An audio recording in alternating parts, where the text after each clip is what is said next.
Hi, my name is Shannon McDonald. I am a young adult librarian with Pikes Peak Library District. My pronouns are she, her, hers.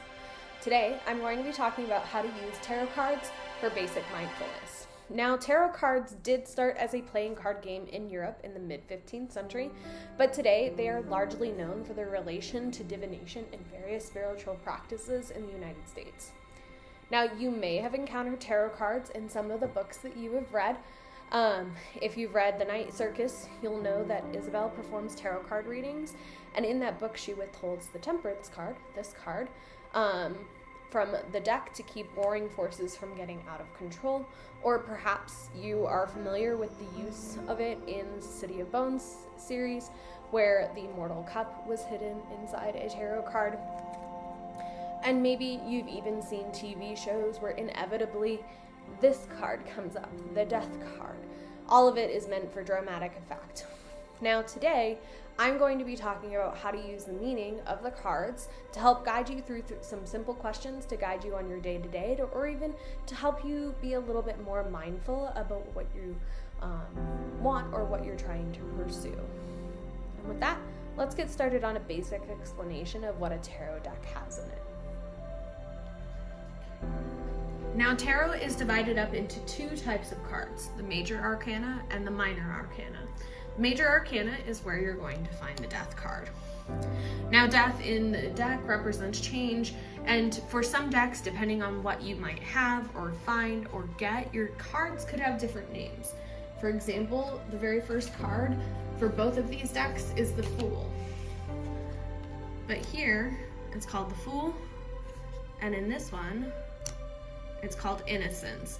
This could happen for a multitude of reasons. Sometimes cards will change their names to more closely align with their meaning. So the Fool in this case is far more about innocence, or like starting new journeys, learning things. So these changes can happen, or if you have a deck like one of the ones that I have, some of the bigger things might be changed so that they're more gender neutral. For example, the Anchor and the Pillar here are both cards, but in this case, normally the Pillar would be called the Empress, or the Anchor would be called the Emperor in a regular deck. Major arcana tends to have the most variation in what they are called, but their meanings never change. Then we have our suits, and there are 4 suits. You have the Wands, which are representative of creativity and excitement and passion and movement, that kind of thing. And then we have the Cups, which are more about the emotional realm, so your relationships with people, something that's connected to intuition or connection. And then we have the Swords. Now, swords are part of the mental realm, so there's change, bravery, communication, anything that's involving the head space that you're in. And then lastly, we have the Coins, or most commonly called the Pentacles. Now, the Pentacles are the physical realm, so they are your career, money, stability, ego, nature, or foundations. Understanding these basic things can help you intuit the meanings of these cards if you pull them up on a daily basis, or if you're using them for mindfulness. So if you pull up a Pentacle and you're asking yourself, what do I need to know today? You're asking yourself, what do you need to know about the physical? So what do you need to know about your career? What do you need to know about money? That kind of thing. All right, so the first thing you want to do whenever you're doing any sort of spread or pulling your cards, you want to shuffle. So I've got regular like playing card size cards here. So that's what I'm going to do, is I'm going to shuffle them like regular playing cards and put them together. And I'll do this a couple more times. The other method that people use if their cards are a bit too more unwieldy for something cards that are like big or long or anything like that, is they can spread the cards out like this, and then they move their hands around and pull them apart and put them back together. Whatever works for you, you'll find your own method or your own way of doing things. The deck I'm using today is small for playing cards, so I can shuffle them.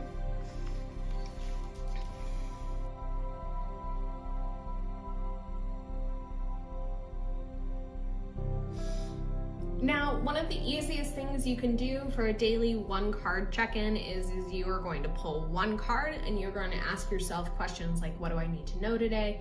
What is in alignment with my higher self? Or what do I want to get out of this day mentally is another way to ask the second question. Now, if you pull a card after it's been shuffled, I got the Tower, which is not always the best card, but hey, I'm not reading into this too much. Now the Tower is actually upside down, as you'll see. So cards have two meanings. They have a card meaning when they're upside down like this, or they have a card meaning when they're right side up like this. Now I got it upside down, and so that would be the method that I would use for looking into that meaning. Now the Tower card, if I can consult,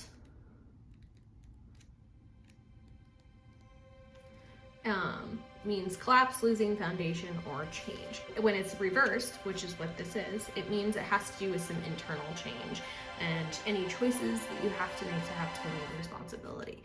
So then I ask myself, what do I need to know today? Do I need to know anything about myself that needs to be changed? Or do I need to start a new habit because I've been going down a bad path for habit-wise, like maybe I am drinking too much coffee or something like that. Maybe that's the question I need to ask myself. Now that is a one card pull.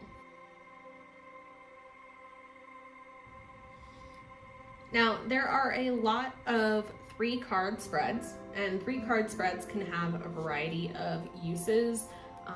If you put them out, you're going to pull from your shuffled deck and you put them out.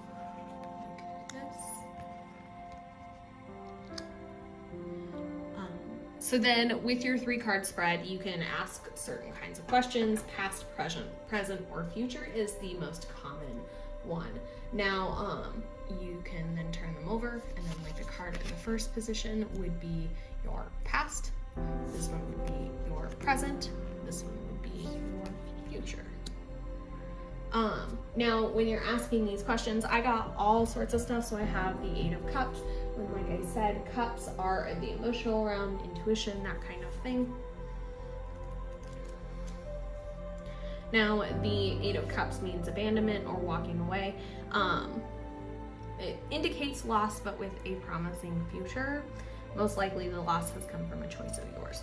And so that past can kind of closely align with what I feel personally. But then we have the 9 of Wands, which is reversed, which means perseverance, production, and resilience. So you've endured many challenges and struggles, but you have achieved success. But it's reversed. So reversed would indicate someone who is creating limitations for myself. So that's actually a really good thing. So I would ask myself, what limitations am I creating for myself that are stopping me in the way of being successful? That kind of thing. And then we have the Ace of Wands,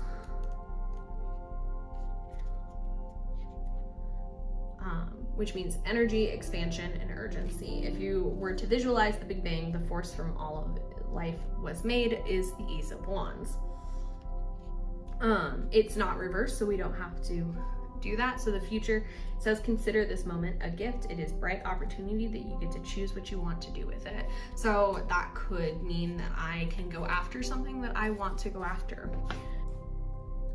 All right, so I showed you just 2 simple pulls that you can do with a tarot card deck. Now, you can use this for divination purposes if you so desire, or you can just use it as a way to ask yourself questions that you want a little bit more guidance from. I like using the tarot cards for asking myself some questions because sometimes I don't know what questions to ask myself. And then I will pull a card, and like I did with the Ace of Wands, where it's telling me there's opportunities out there. So I can ask myself, what opportunities out there can I seek, or what kind of things can I look for?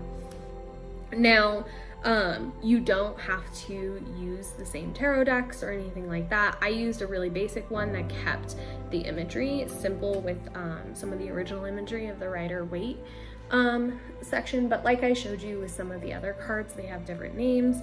One of them was fairy tale inspired, so Little Red Riding Hood is the Fool. Or one of them is different mythologies, and then also we have this card set that I really like.